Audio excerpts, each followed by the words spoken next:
আসসালামু আলাইকুম। বার্তা বৈঠক সংবাদ বুলেটিনে স্বাগত জানাচ্ছি আমি ইয়াসমিন আফরোজ ইভা। প্রথমেই সংবাদ শিরোনাম। জানুয়ারিতে ছাত্রদের নতুন রাজনৈতিক দল ঘোষণা।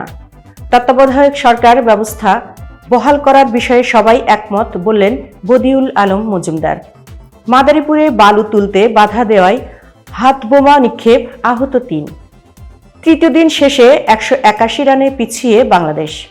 সাবেক স্বামীর কবর জিয়ারতের পর মুখ খুললেন পরিমণি। এতক্ষণ শুনছিলেন শিরোনাম, এবার বিস্তারিত।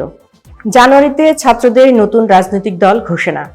বৈষম্য বিরোধী ছাত্র আন্দোলন ঘোষিত এক দফায় ফ্যাসিবাদী ব্যবস্থার বিলোপ ও নতুন রাজনৈতিক বন্দোবস্তের দাবি তোলা হয়েছিল। গণ অভ্যুত্থানের সফলতার পর নিজেরাই এ দাবি বাস্তবায়নের প্রক্রিয়া শুরু করেছে। আন্দোলনের প্ল্যাটফর্ম থেকে আরও এক ধাপ এগিয়ে এবার নতুন রাজনৈতিক দল গঠনের দিকে যাচ্ছে বৈষম্য বিরোধীরা। অন্তর্বর্তী সরকারের উপদেষ্টার দায়িত্বে থাকা নাহিদ ইসলামকে নেতৃত্বে রেখে দল গঠনের পরিকল্পনা করা হচ্ছে। সবকিছু ঠিক থাকলে আগামী বছরের শুরুতে অর্থাৎ জানুয়ারিতেই আলোচিত নতুন রাজনৈতিক দলের ঘোষণা আসতে পারে। দলের নাম এখনো চূড়ান্ত না হলেও তারুণ্য নির্ভরই হচ্ছে দলটি। এর আগে বৈষম্য বিরোধী ছাত্র আন্দোলনের সমন্বয়করা বিভিন্ন জেলা সফর করেছেন।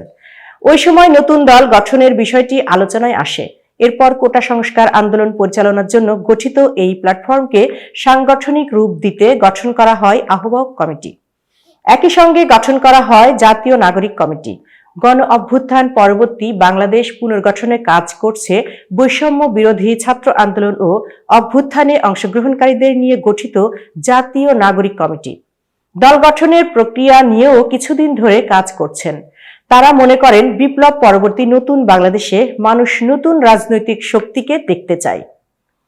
তত্ত্বাবধায়ক সরকার ব্যবস্থা বহাল করার বিষয়ে সবাই একমত বললেন বদিউল আলম মজুমদার। নাগরিক সমাজ, বুদ্ধিজীবী ও শিক্ষক প্রতিনিধিদের সবাই তত্ত্বাবধায়ক সরকার ব্যবস্থা বহাল করার বিষয়ে একমত হয়েছেন বলে জানিয়েছেন নির্বাচন ব্যবস্থা সংস্কার কমিশনের প্রধান বদিউল আলম মজুমদার। গতকাল রোববার সকালে রাজধানীর আগারগাঁওয়ে নির্বাচন ভবনে নির্বাচন ব্যবস্থা সংস্কার কমিশনের সঙ্গে নাগরিক সমাজ, বুদ্ধিজীবী ও শিক্ষক প্রতিনিধিরা সংলাপ করেন। সংলাপ শেষে সংস্কার কমিশনের প্রধান সাংবাদিকদের একথা জানান। সংলাপে না ভোটের বিধান রাখার ব্যাপারে সবাই একমত ছিলেন বলে জানান বদিউল আলম মজুমদার। তিনি বলেন, আগের নির্বাচন কমিশন যে বিতর্কিত, কলঙ্কজনক ও পাতানো নির্বাচন করেছে তার মধ্যে তারা শপথ ভঙ্গ করেছে, সংবিধান লঙ্ঘন করেছে। তাদের বিচারের আওতায় আনার কথা প্রায় সবাই বলেছেন। আগের নির্বাচন কমিশন যে বিতর্কিত, কলঙ্কজনক ও পাতানো নির্বাচন করেছে তার মাধ্যমে তারা শপথ ভঙ্গ করেছে, সংবিধান লঙ্ঘন করেছে। তাদের বিচারের আওতায় আনার কথা প্রায় সবাই বলেছেন। রাজনৈতিক দলের মধ্যে গণতন্ত্র প্রতিষ্ঠিত না হলে দেশে গণতন্ত্র প্রতিষ্ঠিত হবে, তা আশা করা দুরাশা বলে মনে করেন সংস্কার কমিশনের প্রধান। তিনি বলেন, নির্বাচন কমিশনকে স্বাধীন ও শক্তিশালী করতে হবে, কমিশনকে আর্থিক স্বাধীনতাও দিতে হবে। এমন শক্তিশালী ও স্বাধীন হতে হবে যে নির্বাচন কমিশনকে সরকারের অধীন একটা সরকার হতে হবে। মাদারীপুরে বালু তুলতে বাধা দেওয়ায় হাতবোমা নিক্ষেপ, আহত ৩। মাদারীপুরে আড়িয়াল খাঁ নদ থেকে অবৈধভাবে বালু উত্তোলনে বাধা দেওয়ায় এলাকাবাসীর উপর হাতবোমা নিক্ষেপের ঘটনা ঘটেছে। এ সময় এক গৃহবধূ সহ আহত হয়েছেন অন্তত ৩ জন। গতকাল রোববার রাত 9:30টার দিকে সদর উপজেলার তাল্লুক এলাকায় এ ঘটনা ঘটে। আহত ব্যক্তিরা হলেন সদর উপজেলার পাঁচখোলা ইউনিয়নের ৪ কালিকাপুর গ্রামের হবি মালের স্ত্রী চম্পা বেগম 40, সেলিম শিকদার 26 ও আব্দুল মাল 60।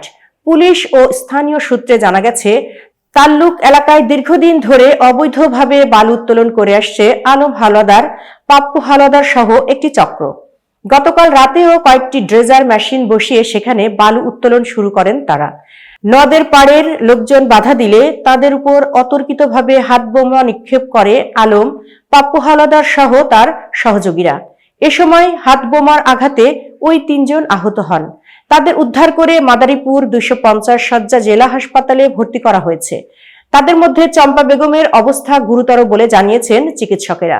চিকিৎসাধীন অবস্থায় সেলিম শিকদার বলেন, রাত দিন 24 ঘন্টাই আলম ও পাপ্পু হাওলাদার ড্রেজার দিয়ে বালু তোলে। এতে নদীর পাড় ভেঙে সাধারণ মানুষ ক্ষতিগ্রস্ত হচ্ছে। লোকজন মিলে নিষেধ করতে গেলে হত্যার হুমকি দিয়ে হামলা চালায়। তবে এসব অভিযোগ অস্বীকার করেছেন আলম ও পাপ্পু হাওলাদার।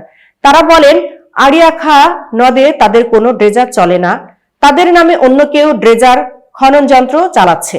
বালু উত্তোলনের টাকা ভাগাভাগি নিয়ে এলাকার দুই পক্ষের মধ্যে সংঘর্ষ হয়েছে বলে দাবি করেন তারা। তৃতীয় দিন শেষে 181 রানে পিছিয়ে বাংলাদেশ। অ্যান্টিগা টেস্টে 450 রানে ইনিংস ঘোষণা করে ওয়েস্ট ইন্ডিজ। জবাবে ব্যাট করতে নেমে 2 উইকেট হারিয়ে 40 রান সংগ্রহ করে দ্বিতীয় দিন শেষ করে বাংলাদেশ। তৃতীয় দিনের শুরুতেই শাহাদাত হোসেন দীপুর উইকেট হারায় বাংলাদেশ। তবে লিটন দাসকে সঙ্গে নিয়ে প্রতিরোধ গড়েন মমিনুল হক। তবে সেট হয়েও ইনিংস বড় করতে পারেননি এই দুই ব্যাটার। তাদের বিদায়ে ফলো অনের শঙ্কায় পড়েছেন বাংলাদেশ। তবে জাকের আলী ও তাইজুল ইসলামের ব্যাটে ফলো অন এড়ায় টাইগাররা। 9 উইকেট হারিয়ে 269 রান সংগ্রহ করে তৃতীয় দিনের খেলা শেষ করেছে লাল সবুজের প্রতিনিধিরা। মুমিনুল 23 রানে 7 ও দীপু 31 বলে 10 রানে নিয়ে তৃতীয় দিনে খেলতে নামেন। তবে এদিন সুবিধা করতে পারেননি দীপু। দলীয় 66 রানে 71 বলে 18 রান করে সাজ ঘরে ফিরে যান তিনি। দীপুর বিদায়ের পর ক্রিজে আসা লিটনকে সঙ্গে নিয়ে শুরুর ধাক্কা সামাল দেন। দেখে শুনে খেলে রানের চাকা সচল রাখেন এই দুই ব্যাটার। সাবলীল ব্যাটিংয়ে 50 তুলে নেন মমিনুল। 62 রানের জুটি গড়েন লিটন ও মমিনুল। তবে দলীয় 128 রানে 116 বলে 50 রান করে আউট হন মমিনুল। তার বিদায়ের পর পরই সাজঘরের পথ ধরেন লিটন। 76 বলে 40 রান করেন তিনি। এরপর জাকের আলীকে সঙ্গে নিয়ে চাপ সামাল দেওয়ার চেষ্টা করেন মেহেদী হাসান মিরাজ। তবে দলীয় 166 রানে 67 বলে 23 রান করে আউট হন মিরাজ। তার বিদায়ে বেশ চাপে রয়েছেন বাংলাদেশ।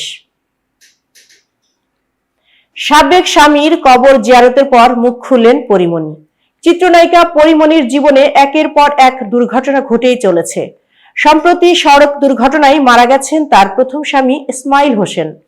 এর একদিন পরই মারা যান অভিনেত্রীর প্রথম সিনেমার পরিচালক শাহ আলম মণ্ডল। পরিমণি বলেন, কারো মৃত্যু তো হাসি তামাশার বিষয় নয়। ইসমাইলের মৃত্যু নিয়ে যে যেভাবে পাচ্ছেন খবর প্রকাশ করছেন, উৎসব উৎসব ভাব মনে হচ্ছে। এটা সত্যি কষ্টদায়ক, এমনটা মোটেও আশা করিনি। তিনি বলেন, এবার বাড়িতে আসার পরই আমার মা খালাকে মা বলে ডাকেন পরিমণি। বললেন, ও ইসমাইল তো বাইক অ্যাক্সিডেন্ট করেছে। আমি বললাম কি? পরে বললেন, ও তো মারা গেছে। এলাম নানু ভাইয়ের মৃত্যুবার্ষিকীতে, এসে শুনি ইসমাইলের মৃত্যুর খবর। এটা মেনে নেওয়া যে কতটা কষ্টের বলে বোঝাতে পারবো না। সাধারণত মৃত মানুষের মুখ দেখতে পারি না উল্লেখ করে পরিমণি বলেন, এ বিষয়ে একমাত্র নানু ভাইয়ের মরা মুখটাই শুধু দেখতে পেরেছি, আর কারোটা দেখা সম্ভব হয়নি। ইসমাইলেরও দেখা সম্ভব হয়নি। কবর জিয়ারত করেছি, সেই কবরস্থানে পাশাপাশি আমাদের পরিবারেরও অনেকগুলো কবর। সবচেয়ে নতুন কবর ইসমাইলের। ওর বাবা সহ আমরা কবর জিয়ারতে গেছি। সবকিছু ছাপিয়ে সে তো আমার আত্মীয়, তাই তার সঙ্গে আমার সম্পর্কও তো সবসময়ের। এতক্ষণ বার্তা বৈঠকের সঙ্গে থাকার জন্য ধন্যবাদ। নতুন নতুন তথ্য ও সংবাদ পেতে বার্তা বৈঠকের ইউটিউব চ্যানেল ও ফেসবুক পেজের সাথেই থাকুন।